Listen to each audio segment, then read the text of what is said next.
Violet Sorrengail never wanted to be a dragon rider. She dreamed of a quiet life, filled with books and knowledge. However, her mother, the formidable General Sorrengail, had other plans. Violet was thrust into the brutal world of Navarin's War College, a far cry from the library she held dear. Fear and uncertainty gnawed at her. She felt small, insignificant, a shadow compared to the other cadets. Could she survive in this unforgiving arena? The War College loomed, a fortress of stone and steel, a symbol of everything Violet feared. Within its walls echoed the clang of swords, the roar of dragons, the ever-present spectre of death. Violet felt a shiver run down her spine.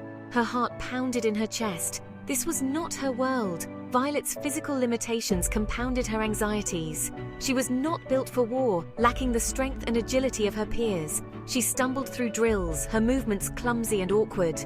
Doubt whispered in her ear, amplifying her insecurities. Was she destined to fail? Despite her fears, Violet pressed forward. A flicker of determination ignited within her. She might not be the strongest, but she possessed a keen mind and an unyielding spirit. She would find a way to survive, to prove herself worthy, even if it meant defying the odds. The War College was a crucible, testing the limits of human endurance. Its training regimen was brutal, designed to weed out the weak. Each day brought new challenges, pushing cadets to the brink of their physical and mental limits. Violet found herself in a constant battle, not just against her peers, but against herself. Dizzying heights, grueling obstacle courses, and relentless combat drills became the norm. Violet gritted her teeth, her body aching, her spirit tested. Sleep offered little respite, haunted by nightmares of fiery dragons and bloody battles. Still, she persevered. The ever-present threat of death hung heavy in the air. Cadets disappeared, victims of training accidents or the brutal realities of war. Each loss served as a stark reminder of the stakes.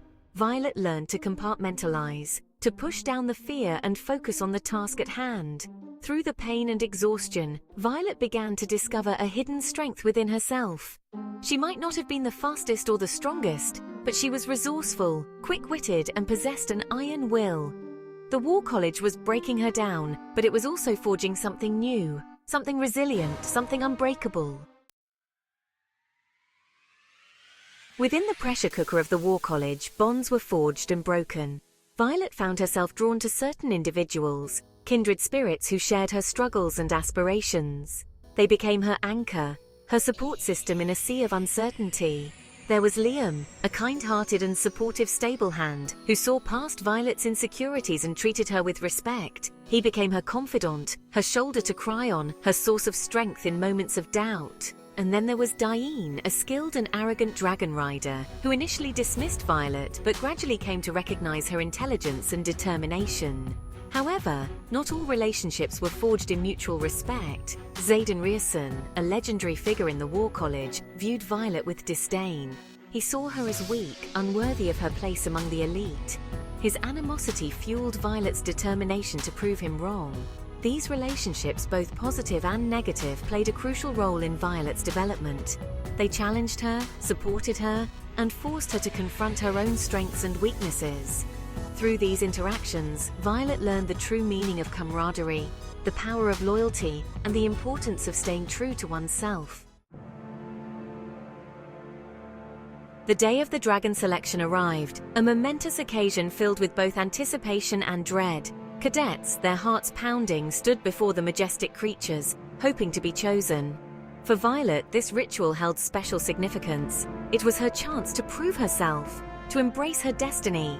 As she stood before the dragons, their eyes burning with ancient power, Violet felt a surge of fear. But beneath the fear, there was also a flicker of excitement, a sense of awe and wonder.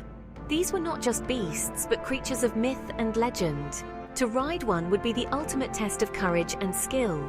To her surprise and the astonishment of many, Violet was chosen by a dragon, a rare and powerful creature. The bond formed between them was immediate, a surge of shared energy and purpose. With each flight, Violet grew more confident, more in tune with her dragon's movements. The sky became her new battleground. She soared through the clouds, the wind whipping through her hair, a sense of exhilaration washing over her. She learned to maneuver with precision, to harness her dragon's fire and fury. Violet was no longer the timid girl who had first entered the War College. She had found her wings,